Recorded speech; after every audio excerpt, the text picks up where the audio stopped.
Just before I give floor to Marco and Stefania, I'm just going to briefly say that together with the workers, we've managed to kind of establish that in addition to around 2,500 tons of TDI, crux, carcinogenic waste that was buried in known and unknown locations, we are still dealing with around 130 barrels of mercury mixed with soil. And in those two globes that you saw, there are estimates that are around 40 tons of highly flammable propylene dioxide that's being stored there, totally unsecured. There is one person, there's only one private security person guarding 13 acres. And we have people who are just kind of metal pickers just going there, exposing themselves and usually dying because of they're exposed to chlorine that's left over in the pipes. So there are also tanks of chlorine, and that's probably one of the most, amongst myriad of these toxins, that chlorine is probably the unknown amounts of chlorine is still one of the biggest and largest threats. So this waste that's kind of that we are held hostage by the entire community, and it's not just the area of Tuzla. We are talking a much larger scale, because the scale of these amounts of dangerous toxins is huge. But it actually also, we are connecting it with ethnic authoritarian types of governance that's kind of dodging responsibility for taking care of these toxins, and also showing disregard for the rule of law. And all of this is actually leading to the potential environmental catastrophe that we want to prevent. Without further ado, Stefania, Marco, the floor is yours. Let's open up a discussion, and then Stefania's and Marco's intervention are going to be up to 10 minutes each, and then we are going to open up this whole thing for discussion with the entire panel. So, thank you. Okay, I'm starting my clock, so I will not speak more than 10 minutes. Thank you very much, Damir, for this invitation, for sharing with us this very important movie and the work that you have been doing there. Well, as you know, the movie resonates a lot with my own research, and actually the case of the Data Factory is included in my forthcoming book on the Wastocene, that will be out, I hope, in a few months by Cambridge University Press. So what is the book, The Wastocene, about? Well, of course, the book contributes to the critique of the Anthropocene narrative, the usual we of the Anthropocene. Who's the we in the story that you show us?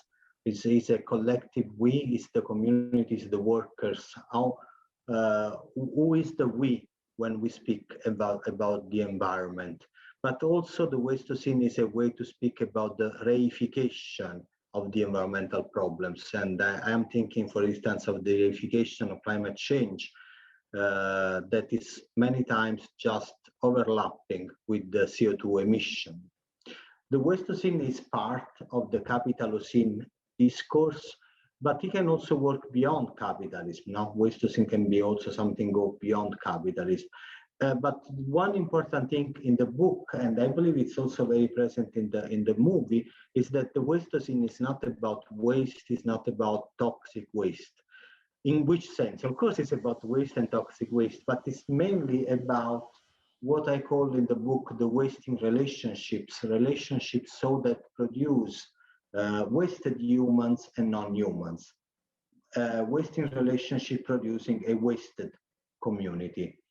The Wastocene also implies to dig into the organosphere, into the texture of life, and to look there for the traces of the Wastocene. And if you think about, the the bodies of workers mainly, but also of non-human beings actually. And you think about this, well, if you do this kind of excavation, you will find probably the silicocene for the miners, the PVCocene for so many workers, the asbestocene, maybe the glyphosatocene for workers in the industrial agriculture, no?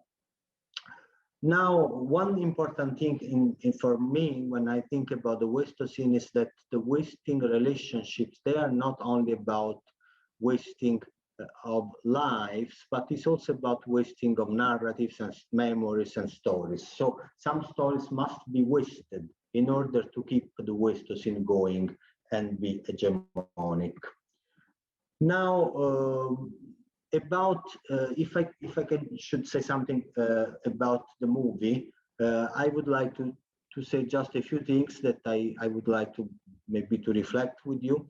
First of all, the images from above. Now we have seen a lot of images from above for the factory, and if you look at that image, it seems that nature is back. It's back among the ruins of the factory. No, in environmental humanities, which is the discipline, the field in which I do my work, in environmental humanities, many times there is been going a discussion about ruins and ruination. It's actually pretty fashionable nowadays to speak about ruins and ruination. Well, in the ruins, the idea is that in the ruins of capitalism, nature is coming back and regaining its place. I am not a biologist, I am not an ecologist. I don't know if the forest that we have seen in the movie is in good health. It's difficult for me to say. I don't know if nature is back in a healthy sense, but in a way, this is not actually my point. My point is that I am rather uncomfortable with this ruination discourse for several reasons, and I'm going pretty fast here. There is a reification going on.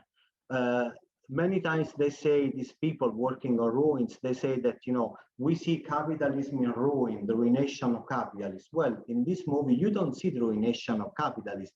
You see a factory which is reduced into ruins. So we can say that actually the ruin of the factory is a parcel of the very way in which capitalism works. I think this is now a reification case, mistaken wasting relationships for some kind of regenerative process. If a factory has been privatized and dismantled, it's not the ruin of capitalism, it's actually the success of capitalism. Then the second point, ruins are nice to be seen from above in a movie, through a drone or whatever. It's less nice to live close to the ruins. Those who study ruins around the world, many times they go back to their university cities and towns. And, you know, for those who actually live among ruins, it's much less easier, I think. The final 2 points about ruins. What about the ruins which are not only, you know, beautiful ruins of some postmodernist, post-industrial landscape, but ruins that are leaking into the bodies of humans and non-humans? And I wonder, this is something that I keep asking my colleagues and friends, you know, who are obsessed with ruins and ruination. How is it that accepting to live under this condition is somehow revolutionary alternative to capitalism? It's something that it's beyond my understanding. We have many, you know, books, research, and, you know, talks about, you know, living in the ruins, surviving, learning how to live in the ruins. And I mean, it's hard for me to understand what is, you know, progressive in this. And finally, I would say that the very idea that ruination can bring something, you know, different from capitalism makes me very skeptical. I think that ruination brings ruins, basically, and we have seen this in the movie, right? Ruination is a factory in ruins, very dangerous, very harmful, a kind of an apocalypse in its making, no? However, I don't share the idea that the very fact that this factory is in ruin or is in a process of ruination, is bringing something new.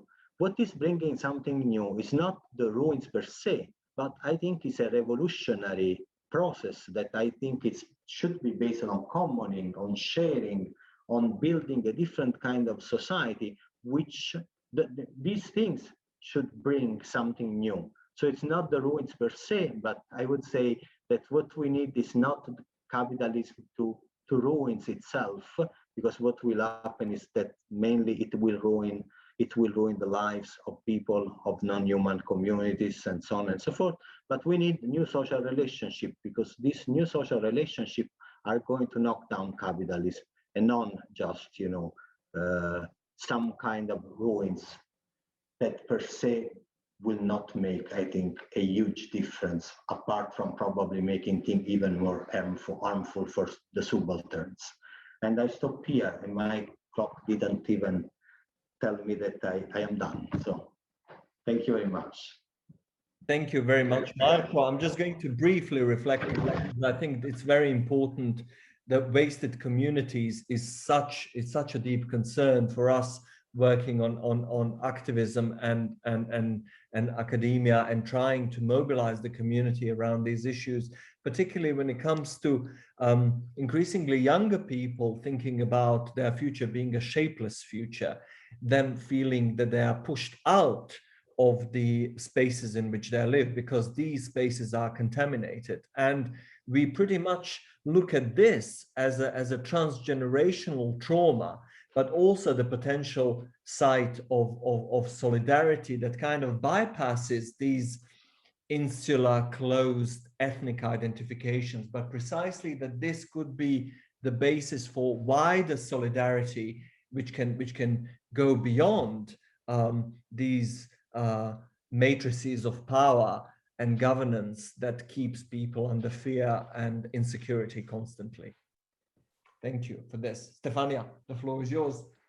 Yes, thank you very much. Well, first of all, let me also congratulate you and the rest of the group for the movie. I've seen it now maybe 3 times, so I'm learning something every time.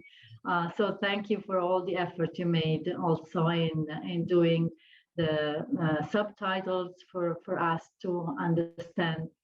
And this has to do with the first point I wanted to make, and I have 3 points. I hope I will be able. I'm sure I will be able to make them in 10 minutes. So my first point is about how this movie fits within the broader project of the environmental humanities, because that's probably the first way by academic habit, that the first way for me to see the movie, as a contribution to this emerging transdisciplinary project that also goes beyond academic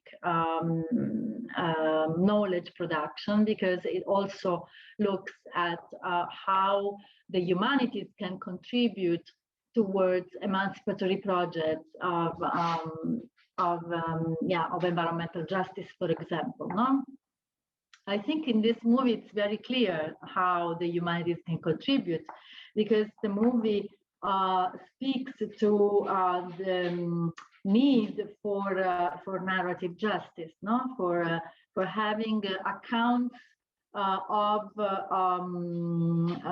environmental change that carry the perspective, the experience, and the lived experience and the voices of those who don't normally write history, like the workers, and at the same time they have been actually the subjects of this history, particularly the subjects of the history of industrial hazards that has characterized the Anthropocene.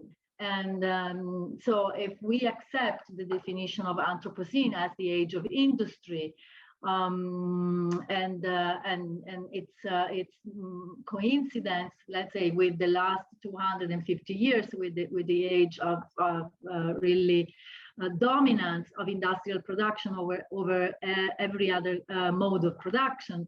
Then workers must be considered the subjects of this history, and their voice should actually put at the center of the narrative, which doesn't happen so normally. So this kind of projects of collecting workers' lived experience and testimonies contribute significantly towards the possibility of writing history differently and telling different stories, which is important because stories, as we all know, constitute the background upon the somehow sometimes hidden or implicit background upon which then decision making happens. So yeah, this was the first point. I can come back on this point in the discussion later if you're interested. But now I want to go quickly towards the next one. But just to conclude this part, here I see very, let's say, very fertile ground for practicing what Marco himself, who did not mention, that he invented, let's say, this method approach of toxic autobiography, which is basically what I was talking about before.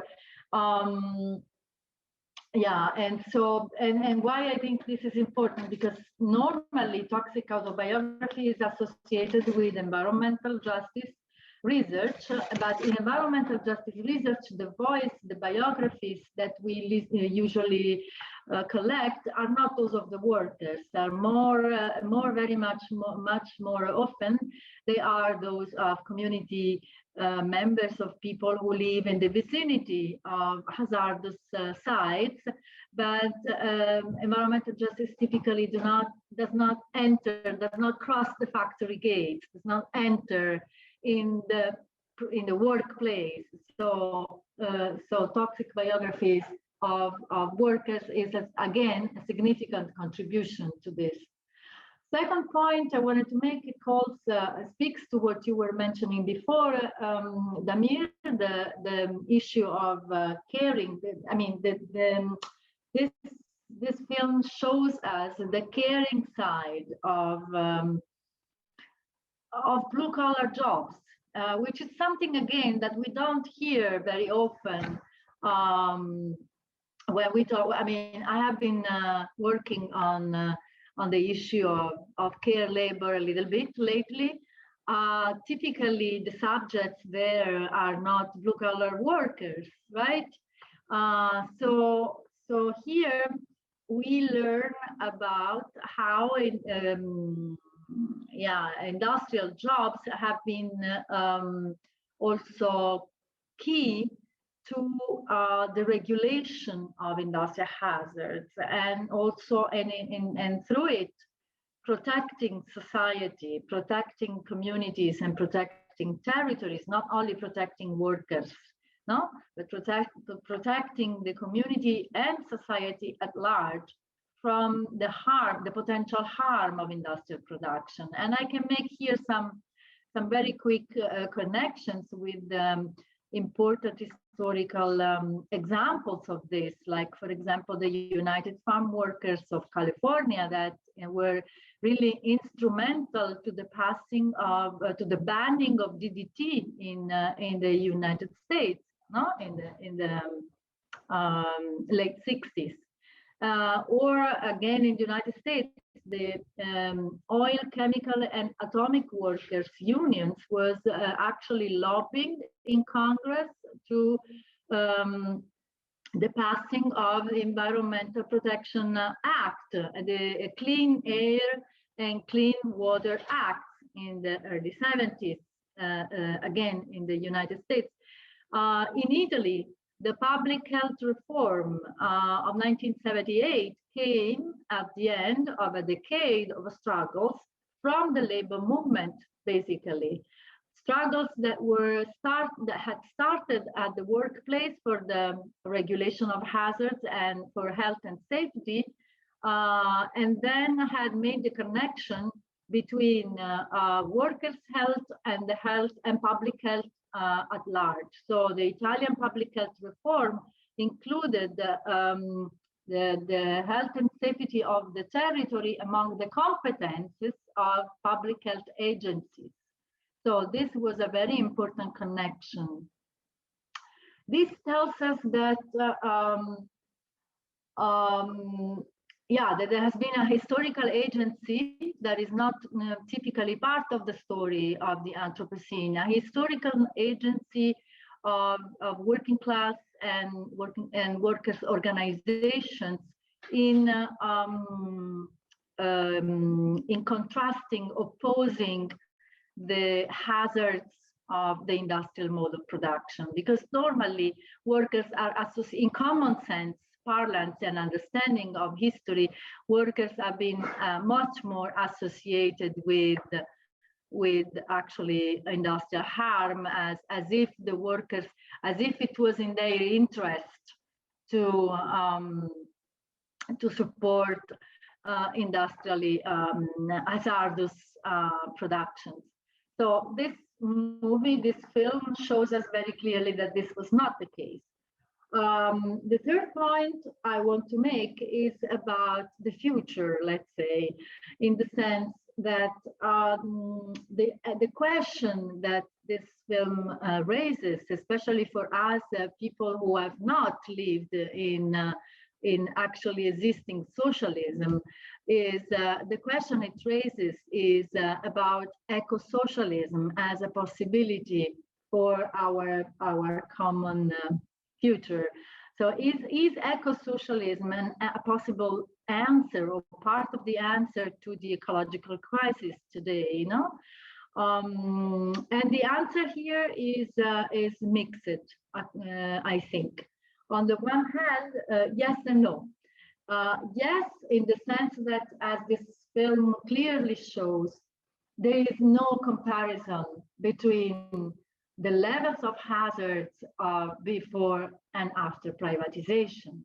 And this comes out very clearly in terms of, from the workers' perspective, of how the care on their health and safety, and also their training, etc., were key to actually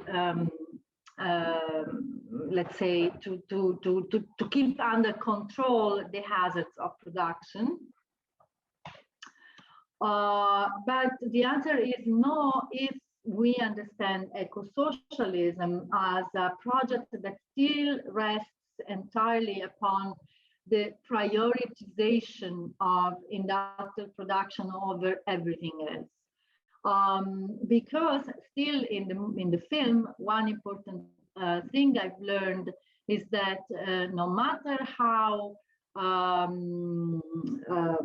you know how much importance you give to health and safety, but all the workers' health and safety in the world cannot really stop a real disaster, a real accident from happening, or from provoking real harm to a community. So this tells us that eco-socialism must also mean more than simply, let's say, celebrating workers' health and safety per se. It must also question and redesign productive forces according to, let's say, a caring mode. Put the precautionary principle first, and also valuing other forms of wealth production and other ways, putting other kinds of wealth production also, let's say, at the center of the eco-socialist transition. I think I will stop here because I think my 10 minutes are over.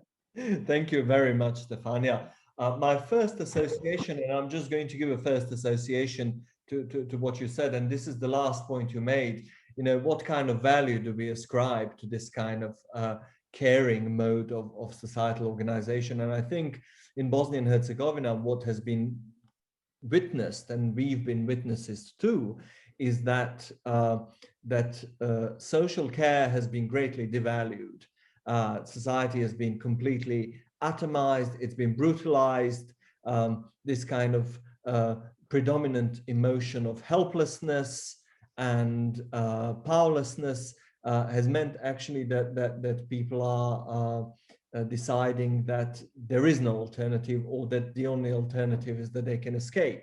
So through our work, and it's a very hard, all of us who work at public institutions, at universities, and also who do activist work in Bosnia and Herzegovina, know that it's a painstaking work on how you return and enable community to start valuing its own commons, its own wealth, its own capabilities. And I think that's the hardest thing to achieve. And it takes, you know, we've been at it for the past 25 years and we are still nowhere near the beginning. So with that, I'm just going to open this to the whole participants pool.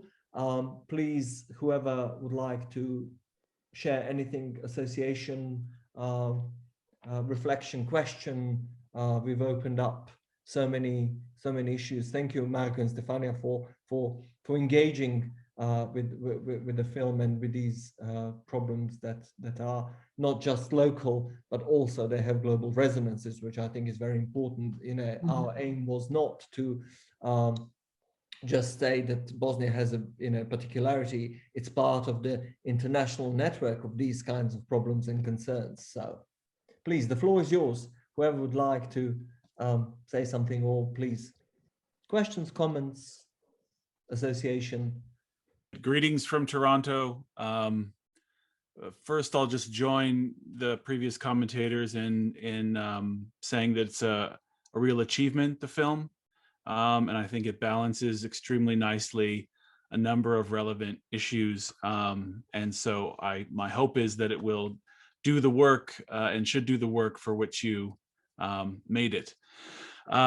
So I would just, it's less about kind of maybe a couple of comments and then maybe some questions for Damir or anyone else who's directly involved. I see there's a couple others from Tuzla joining you. So maybe it's a broader question, and that is, I don't think anyone could look at this film or even some of the previous reporting on HAK and not see that there's an urgency. Like, the urgency is plain. And yet moving from urgency to animation, right? Like, how do you move from, you know, creating a sense of urgency is clearly necessary, but it's not sufficient to animate people to do something about it. And so that's where that's kind of where my interest or head is at, because it's a hard problem for anyone who's got an urgent issue that needs to be dealt with. And so, so for those people who don't know me, I have done research on the DITA workers' struggle and worked with Damir and Yasmina and some others who are also here. And one of the things that I was really curious about in looking at that kind of struggle and that kind of attempt to animate people was how successful, although sometimes inadvertently, different people were at creating participant roles that people could take up, right? So it's not everybody's going to be comfortable you know, camping out in a tent in front of the government building for 2 weeks, but they are going to be comfortable supporting those people. Journalists might be sympathetic. They don't feel like they can take certain roles, but as journalists, they might give space to speakers or to circulate certain kinds of information. And so I'm wondering, in this particular kind of context, what are the what is the diversity of roles through which different kinds of people might be able to see themselves taking up? And how do you put those out there? How do you create those spaces? And someone says, you know, I don't see myself doing this or this, but I could do that. So it strikes me that a successful mobilization would require a diversity of different roles. And that's kind of one thing I'm wondering, you know, how you guys have been thinking about that, because I'm pretty sure you have been. And then the other thing that strikes me is some sort of narrative. You know, one of the challenges, I don't know, you tell me if you think this is true, it seems to me that so much about kind of Tuzla's kind of certainly socialist era kind of narrative was as an industrial powerhouse, right? Like always growing, building, the most modern, you know, the most cutting edge. And that was a narrative that everybody could get behind: politicians, workers, professors. And what we're dealing with now is what seems to be like the failure of that kind of, you know, kind of positive narrative. And therefore, you know, who wants to kind of, you know, who wants to join this, you know, the kind of the larger movement to kind of clean up the mess? You know, that's not, you know, that's not as attractive for somebody to say, you know, in relationship to, again, this kind of previous kind of narrative about building the future and creating a more modern and, you know, kind of space. And so I'm wondering, you know, is there a different kind of narrative that needs to be provided that seems progressive, both for the politician out there who I'm sure views this issue with like the most repellent kind of position, because there's no reward there, kind of in that sense. Maybe I'll just stop there. But those are the two kind of things thinking about, you know, is what's needed a kind of new way of imagining a kind of, you know, kind of a future of value that then people could kind of get behind in the same way that the old industrial modernist kind of narrative provided that kind of, you know, that source of pride for everybody. And then again, those different kinds of participant roles that a multiplicity of people could kind of take up. Anyway, thank you very much. This, you can see, I'm Thank you very much, Andrew. There are I mean, we can get back to, I can see that Dino Šakanović from Tuzla, who was part of the crew making this film, and then Larisa Kurtović, they raised their hands. So Dino, the floor is yours, and then Larisa. Okay, thank you. I'm a historian, so I just want to say something about past, about ecology in Bosnia and Herzegovina. During socialist era, ecology was neglected, but not ignored as today in Bosnia and Herzegovina. In the very end of socialist era, we had a very strong ecological movement in Tuzla named Behar, and there was a very big public discussion about ecology, ecological transformation, even about the HAK factory. There was also discussion inside that factory with a community about what to do with the factory. But when the war started, focus was changed from the ecology to the national politics. And even today, that focus was never go back to the real issues like ecology. We are still fighting about nationalist politics. Mm-hmm. Thank you, Dino. Larisa? Hello, everybody. Nice to see all of you. I'm so pleased to be here. So I definitely want to echo all the points that Drew has raised, and the question of what is to be done, it seems to be a really pressing one. I was just thinking in relation to what he had said about kind of the dominant discourses used to describe the kind of environment, the state of the environment in Bosnia, and in part also inspired by what Marco was saying earlier. You know, those of us who have, you know, who spend time in the field also know that there is a kind of a discourse around rewilding in Bosnia, right? This idea that the nature that finally these industries that, you know, and you know, in Tuzla, like much of Bosnia, when you see the socialist emblem of the Republic of Bosnia, you have the smokestacks, right? I mean, this is like ground zero of industry and very, you know, mining, extractive, chemical industries. I mean, this is the sort of part of the identity of this part of the world. And, you know, one of the things that you hear people talking about is like, now that this this destruction has happened, now that, you know, we're living in this post-industrial zone, nature is returning, right? You know, there is a kind of a reclaiming of these spaces, and people welcome this as some kind of a process that has some potential for redemption.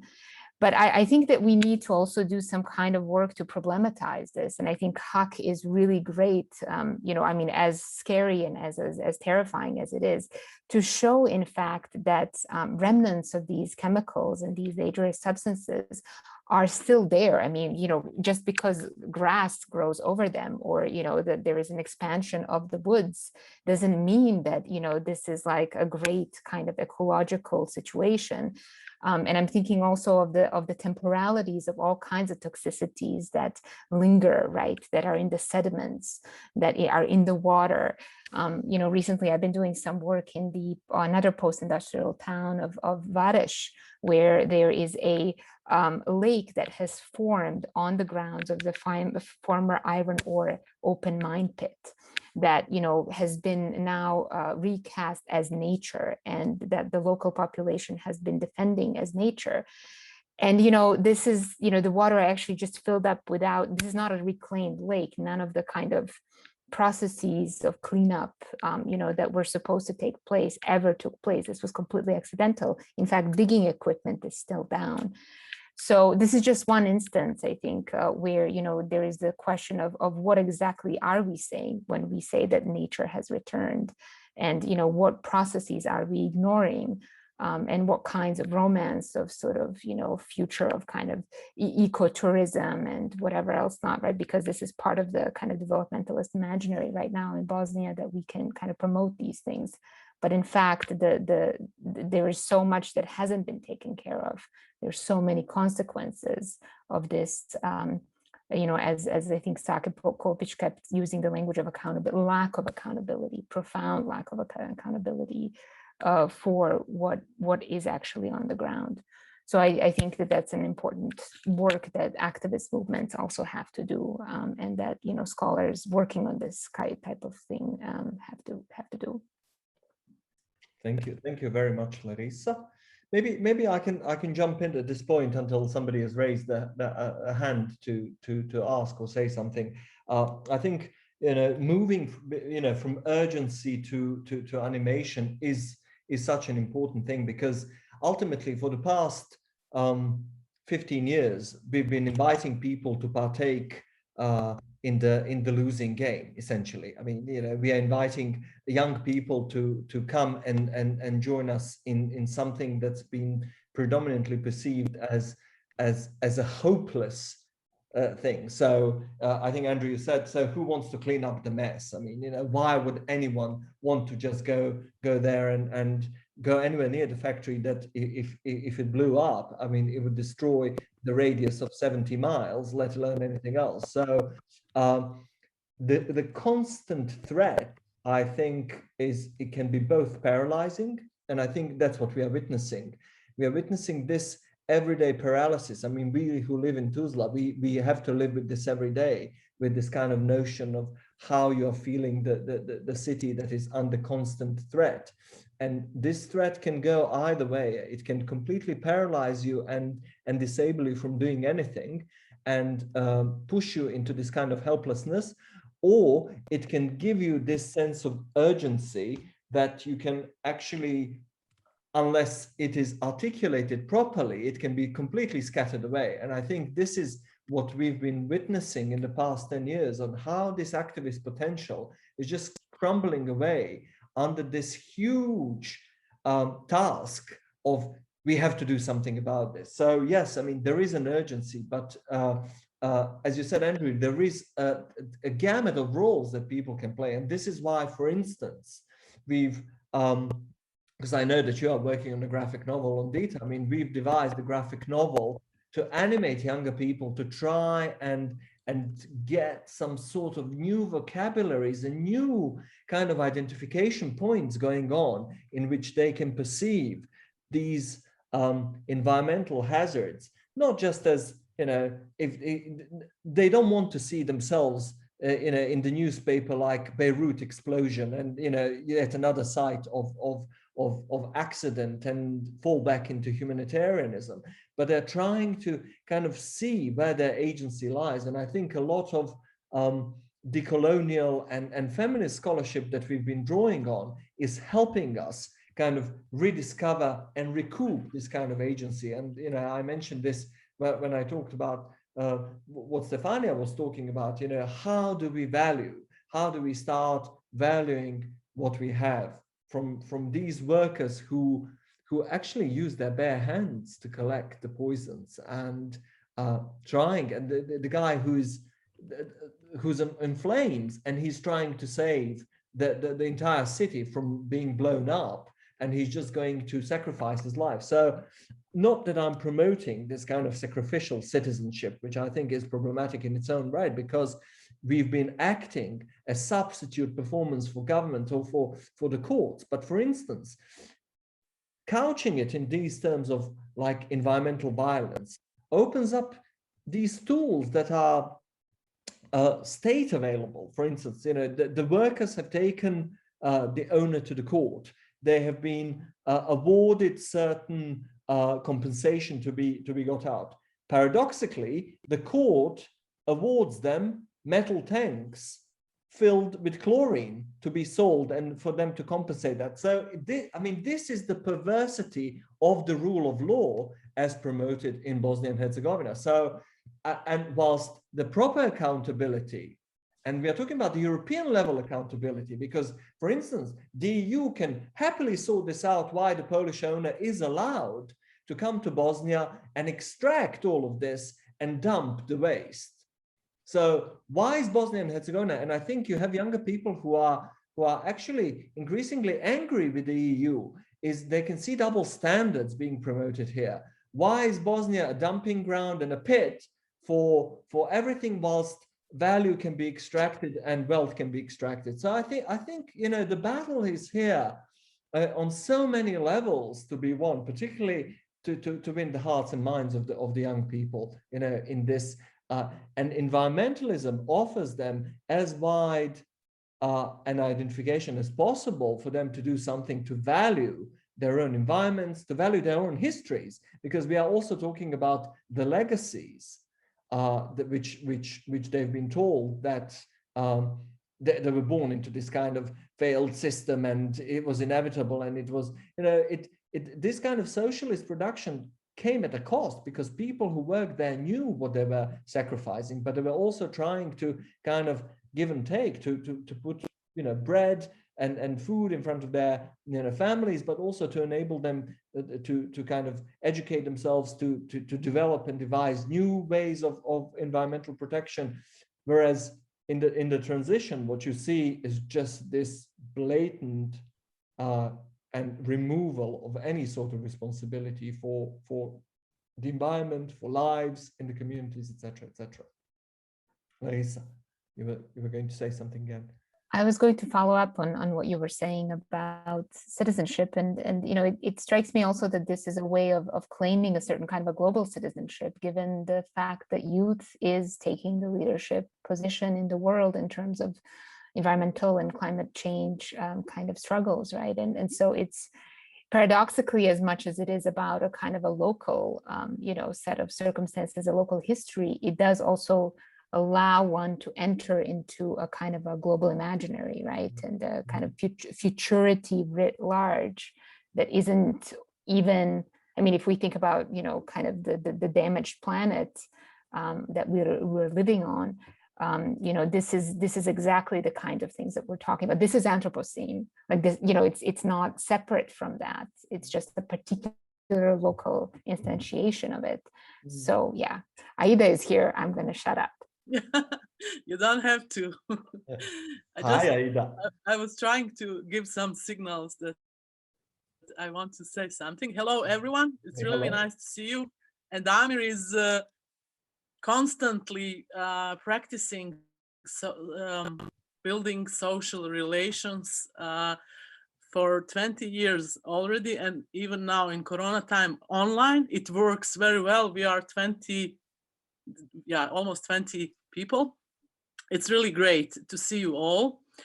Of course, this is very inspiring, and this film is trying, as I see it, to put this level of awareness on more abstract level, and to actually point out that catastrophe is always there.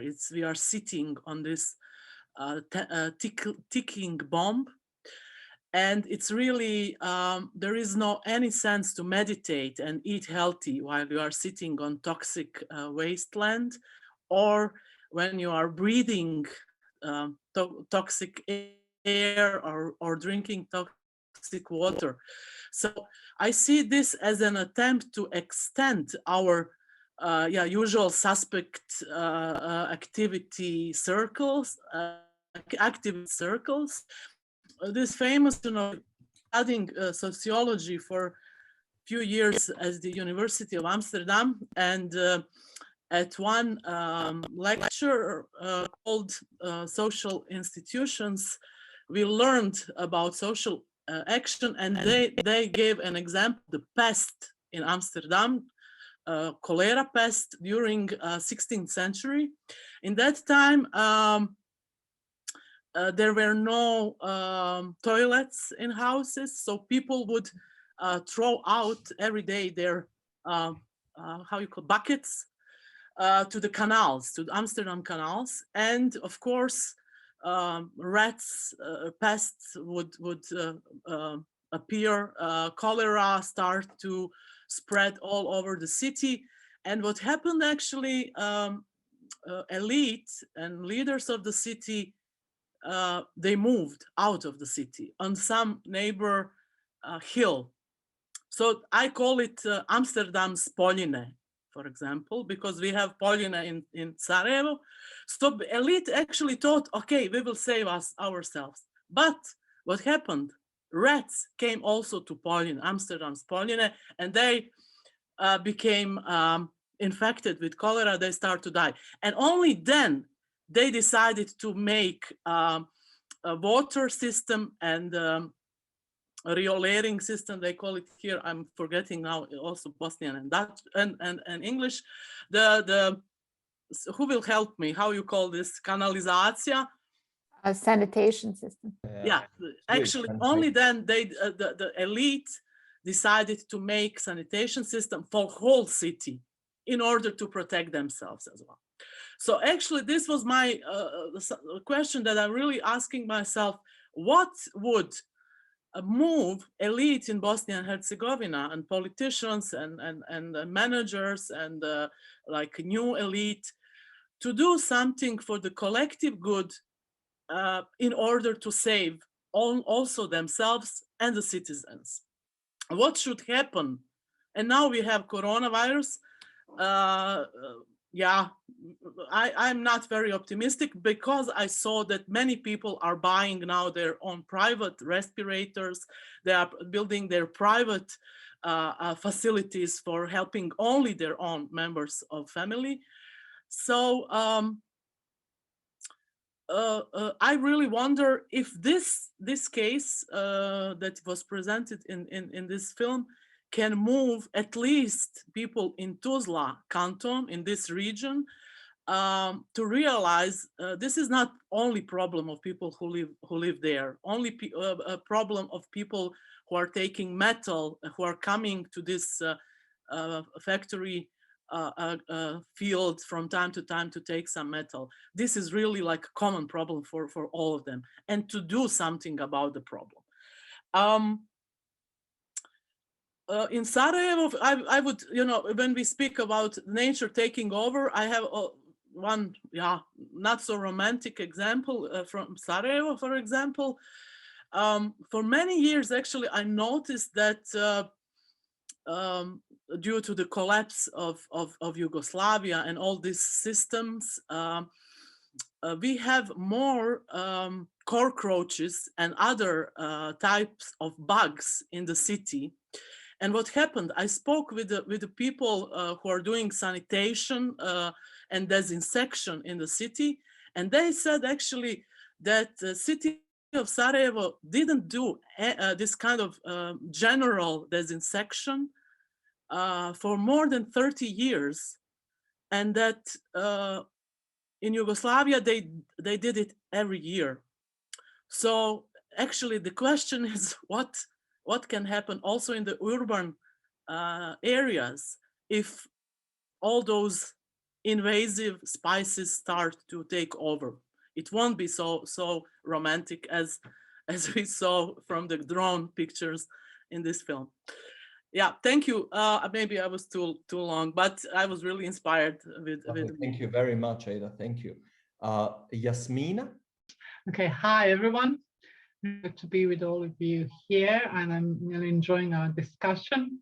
I actually also wanted to add on to what has already been said, and by saying the following.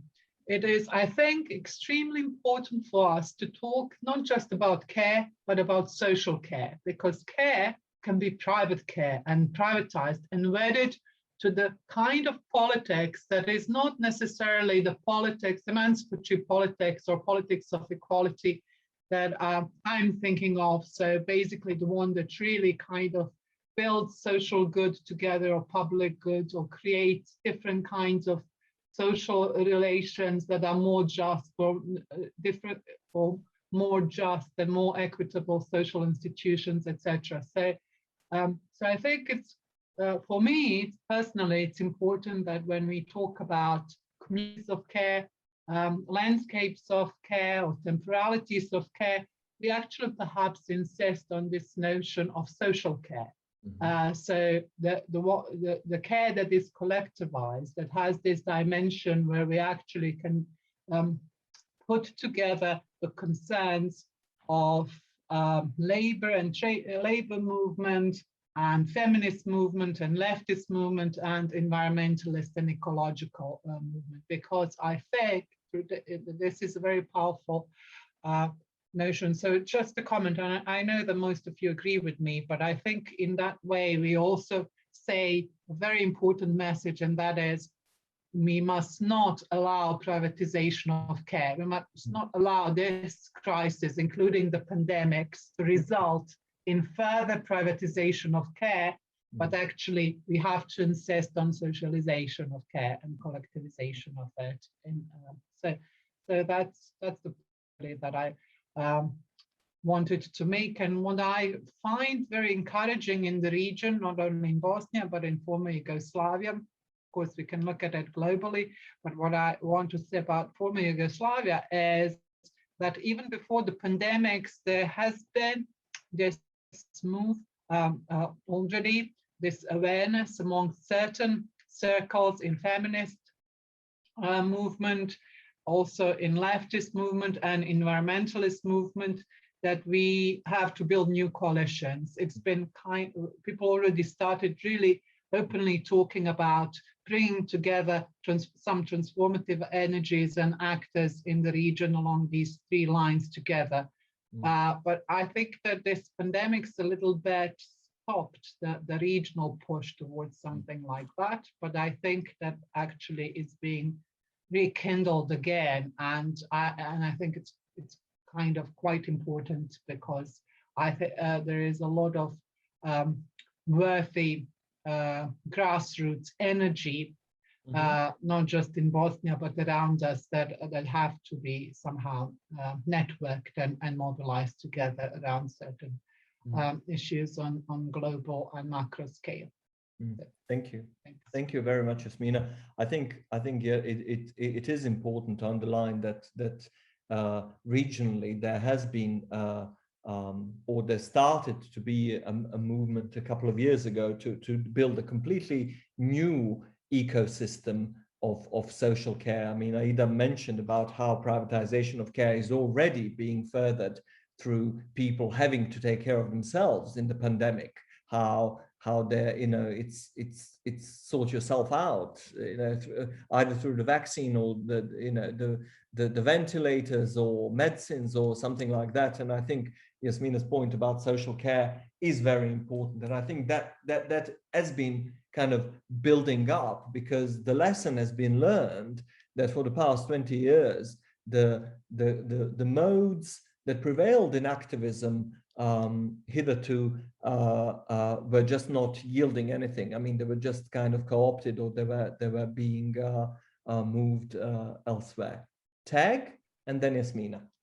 Hello, everybody. My name's Tag. I'm not going to go into how I come to be here, but let's just say I've had a connection to Bosnia since the late 1990s when I worked in Mostar and various other places.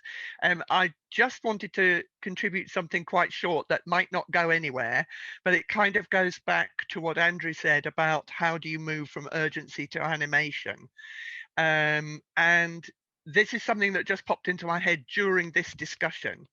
In Tuzla, in the Spine project, which a group of us are working on at the moment, we've talked a lot about the metaphor contained in I can't breathe, the meme, if you like, of I can't breathe, both as a the physicalization through, for instance, the assassination or the murder of George Floyd, through air pollution, literally, I can't breathe, or through the pandemic, I can't breathe, to the existential, I am so hemmed in by the life that I'm having to lead, I can't breathe. I have no room to function as a human being because of what feels like the constraints. And it just occurred to me that because we've been in the Spine project, we've been looking at the multiplicity of metaphorical meanings of I can't breathe, that the flip side of that, which is contained in the immobility or the paralysis, the flight, fright, fly, freeze, fight, but the freeze part of that very deep reaction to threat is that we have all these communities all over the world who are holding their breath. It's not that they can't breathe, but they are holding their breath in the hope that stuff won't happen that will destroy them. So citizens in Tuzla are holding their breath that the HAK globes don't ignite in the blaze of a summer's day. People in Beirut knew that those tanks in Beirut were dangerous. The whole city held its breath every day, knowingly, subconsciously and consciously.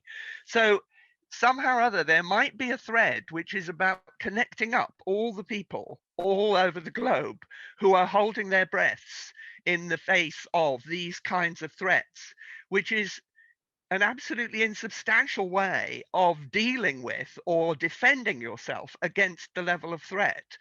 You have to, because if you hold your breath long enough and hard enough, you kill yourself. And that's effectively what people are doing, is participating in the threat that actually could wipe out, as it did in Beirut, however many hundreds and thousands of people died in that explosion, let alone the people who were poisoned by what flew out of it, you know. So I don't know, but it just seems to me that the other side of the coin of I can't breathe, which is an external set of circumstances that are stopping you from breathing, is I am holding my breath. That is, I'm just waiting to see what will happen.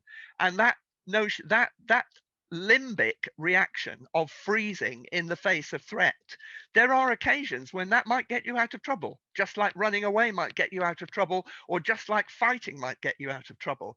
But it sure as hell isn't going to prepare you for the level of threat or the type of threat. The unbuilding of that, reaching the tipping point where actually dealing with waste, dealing with hazardous waste becomes the necessary leading edge capacity of communities all over the world in order to be able to breathe again, to be able to breathe rather than hold their breath. That's it. Thank you. Thank you very much. Thank you, Tag. Yasmina?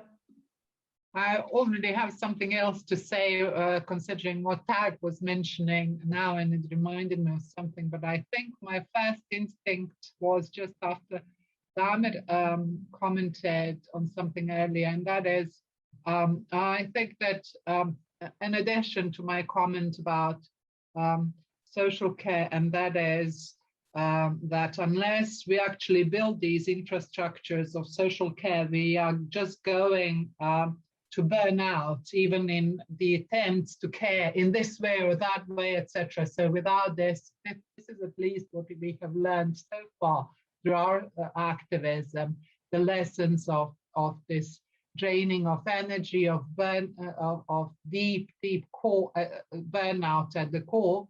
So I think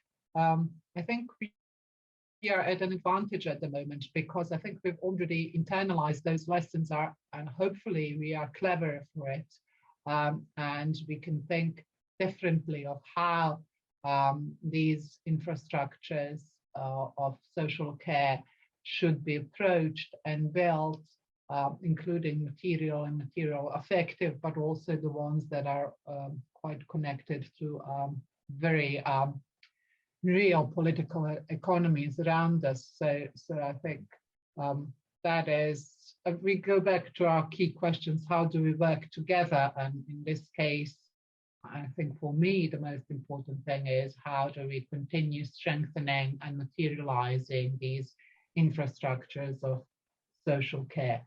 And I think this point of when do we go from threat, from being paralyzed into active social care, is really our $64,000 question. Really, when is that moment? What happens? What triggers this move? We already have experiences along those lines, but I think this moment of collective mobilization is crucial, from paralysis into active social care. How this happens and what we can do to contribute to it happening more and more systematically. So. Is there somebody else who'd like to perhaps offer a comment, pose a question, reflect on what's been said before I start drawing this? Yes, go ahead, Marco. Can I? Yes, Marco. Yes, please. Well, first of all, thank you very much. I have learned a lot. I am just thinking that I believe one thing that is important here is that the Western scene and this kind of wasted communities, there is also a toxic narrative going on, and I believe that it's very important to basically to get rid of it and to do a little bit of guerrilla narrative here. So the point is not a failed community living in ruins. I think that this is, a key point here. So what the Western scene is always reproducing is to blame the victims, the people who have been, exposed, and basically values have been extracted by the very death of their communities. They're actually somehow, the one who are responsible for this collective failure. This is the way in which capitalism works. And we need, one thing I am thinking of, I don't know if you would agree with me, Damir, or the others, maybe there is also a need for international kind of connection to connect the dots. Because the point is that European Union is, you said, Damir, that there is, young people feeling, disaffection, if I can use a very mild word. But the point is that every paradise needs a hell, Rebecca Solnit. The point is that, the very idea that there is a space safe is because there is another place which is a social dump for the rest. We need to connect the dots. We need to say that we need to build an international solidarity, because a very important effect of the Western scene of the toxic narratives is to make people to feel that they are a failure, that what is, the ruins around them is actually not a nice romantic thing, but it's actually the ruins of their lives. And it's not the point. If you are trapped by, the capitalistic extraction of value through necro-capitalism, necro-capitalism, it's not your failure. And I believe that this is also it's what you are now doing with, I am just saying that I like what you are doing, the graphic novel, the movie, and so on and so forth. I don't know if you would agree with me that there is also this this way that you need to liberate yourself from this toxic. I think absolutely it's very important. And before I give floor to Larissa, we've been working a lot on this. Particularly, I think, you know, coming from, my background is also psychoanalysis, so I'm connecting this to the work on trauma and how this toxicity is tapping into traumatized communities in Bosnia and Herzegovina, and how the victimized position is being promoted as the only possible position from which people in Bosnia and Herzegovina can speak. A lot is invested in maintaining these toxic infrastructures. So I think that a lot of capital goes from the state level to the state building level into maintaining these kind of toxic infrastructures. And the problem is when you kind of bump against those, you have an impossible task. On the one hand, to save the community, on the other hand, to undo these kind of toxic infrastructures that are kind of promoted and they have been built for the past 25 years, and a lot of people live on it. Therein lies the paradox. A lot of people's survival kind of depends on partaking and being bribed to be part into these kind of toxic infrastructures. So, you know, it's not kind of a straightforward answer that we can actually extract ourselves. So we are always already complicit. There is no innocence as such. I mean, you know, we are all part of this. So the question is, how do we interrupt the flows of violence that are promoted through these kind of toxic narratives, from being silenced, you know, as the kind of the symbolic dimension of violence, to being exposed to these kind of toxic chemicals that are killing us daily. So, I mean, I think the lesson is that we are being killed in various ways. So it's kind of a spectrum on how you execute it daily. And the question is, on the spectrum, how you can actually get yourself out of being kind of murdered, you know, on the scale immediately, to get actually buying yourself time for survival and for doing something else. I mean, it's kind of almost like a salto mortale that you have to do. And I think another point that, and Stefania and I talked about this, because that's the experience of Naples, isn't it? So your question is, so why do these ethnic elites why don't they see that they are living next to this? And I think that therein lies the question of value as well. It's not, you know, how certain lives are valued, and up until the point when these elites stop being valued as they are, there will be a point of this kind of change and shift that we can usher in. But I'm going to shut up and give floor to Larissa and then Stefania. I just wanted to say really briefly, I mean, yes, on the reproduction of toxic relationships, yes, on victimization, but there is also a very critical voice here. We hear it. I think, you know, you know, the workers with whom many of us have spent a lot of time, you know, they don't see themselves, they don't assign guilt to themselves. It's not that kind of a relationality. If anything, you know, you can point very clearly to whose fault it is. I mean, this is a kind of a insurrectionist politics. I don't think that this is a politics where, you know, the subject position that these workers occupy is not one of victimhood. If anything, they are speaking truth. You know, and they're very much willing to engage at that level. So I think, you know, that part, like, I don't necessarily think fits, even though there is a lot of complicity. But I think that there is, like, any single time that you have a situation where, you know, and I experience this myself, environmental disaster is paralyzing, right? I mean, I don't think that there's anything quite as paralyzing as the thought of climate change, and as the thought of kind of environmental destruction, the scale that we're seeing. So I don't think that this is a particularly Bosnian sort of predicament. Although I do think that there has been a systematic kind of destruction of political possibility in Bosnia, and the types of sociality and social sort of, like social care, ways of being together that are basically destroyed. But I don't think that, you know, the issue here is that, you know, I think that the local people know exactly whose fault it is. And that, you know, and they will see that and say that. So I think that this is an important thing, that there is no ambiguity around those questions, in my view. Thank you, Larissa. Stefania? Yeah, very briefly, I just wanted to, first of all, thank all of you for telling us so much more about Tuzla and what is happening there. I was just trying to,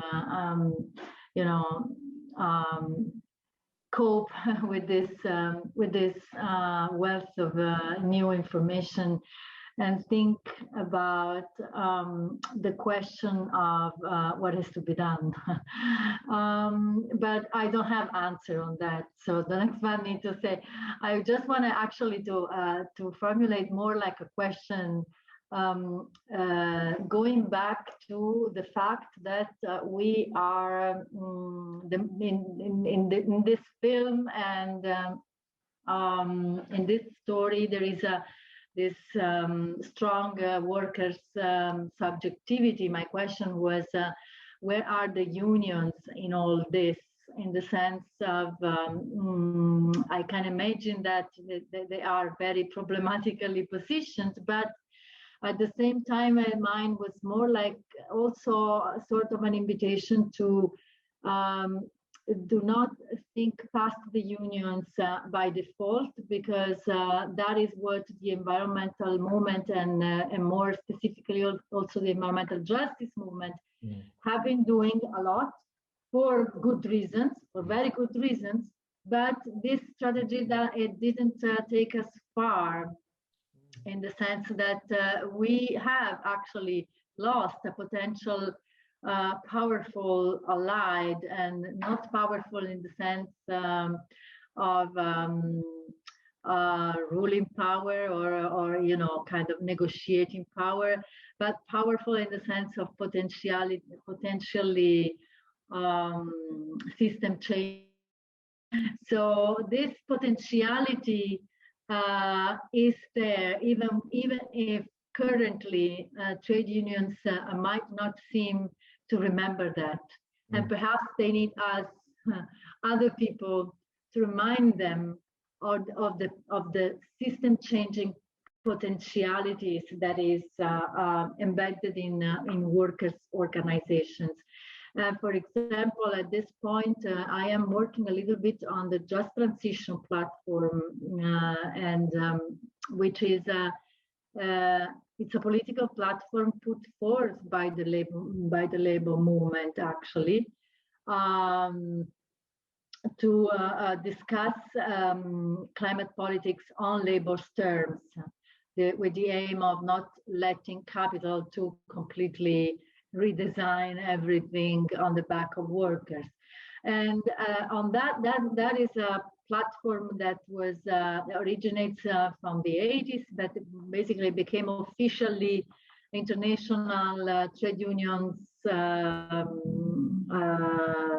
principle in the late 2006, I think. And since then, the international trade unions movement has been working on this and trying to push this in all possible ways. But the interesting thing is that the climate justice movement and a number of frontline communities, which is which is Tuzla, it's a frontline community.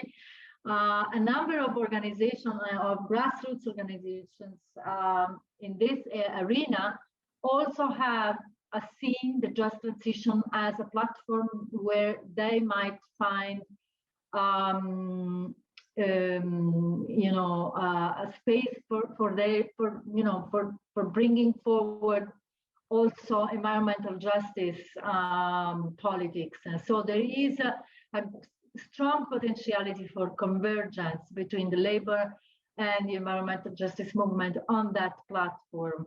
And I think this is a very important space where to actually rework both the labor movement and the environmental justice movement in a way that they can really reinforce each other, make stronger and more powerful forces pushing for system change. Sorry, that was very abstract. No. That's I really think good. I get what I mean. You get what I mean. Yeah, no, absolutely. And I think, you know, our work for the past 10 years with the trade unions, and interestingly, some of these people who participate in the film have actually sorted out and founded a proper trade union, solidarity trade union, precisely to attract post or during the protests and plenums in Bosnia and Herzegovina in 2014, to attract everybody who count themselves as workers to achieve as wide a solidarity as possible. So I think the struggle for socioeconomic justice through this kind of trade unionism, this environmental work holds the potential for lustration of trade unions that are increasingly seen as corrupt and broken and in a deadlock. And I think the workers of HAK are showing this how, you know, what could be the way forward. But I'm going to stop the session here, because I'm going to thank you all for being so generous with your time and being so patient. I'd envisaged that this would last for an hour and a half, and we are already kind of at a 2-hour mark. I'm just going to share a little thing for you to, if you can visit zemljavodazrak.com. It's the platform of the Workers' University around which we converge around these topics. So earth, water, air, zemljavodazrak.com, through which we can, you know, the collective can be contacted, and I'm really going to have to say a huge thank you to Stefania and Marco for so generously participating in all this, and all of you who have given your time and your comments. And the work goes on. We have a few other films in the pipeline. There is a continuation of the graphic novel, so we'll be hopefully organizing another round of these kind of screenings. So thank you again very much, and until next time.